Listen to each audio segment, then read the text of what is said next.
குன்றத்தூர் நகராட்சிக்கு உட்பட்ட பகுதியில் பாலவராயன் குளம் அமைந்துள்ளது. குளம் பல கோடி மதிப்பீட்டில் நடைபாதையுடன் பொதுமக்கள் பயன்பாட்டிற்கு கொண்டு வரும் பணி தொடர்ந்து நடைபெற்று வருகிறது. தற்போது மழை காலம் தொடங்க உள்ள நிலையில் குளத்தில் மழைநீர் தேங்கியுள்ளது.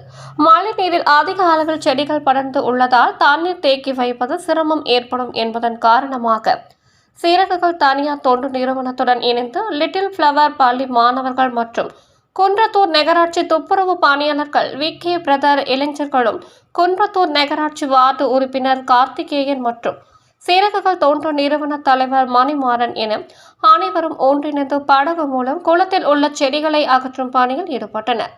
தற்போது இந்த செடிகளை அகற்றுவதன் மூலம் குளத்தில் அதிக அளவில் மழைநீர் தேக்கி வைக்கப்படும் எனவும் மழைநீர் தேங்குவதில் எந்தவித சிக்கலும் இருக்காது என தெரிவித்தனர்.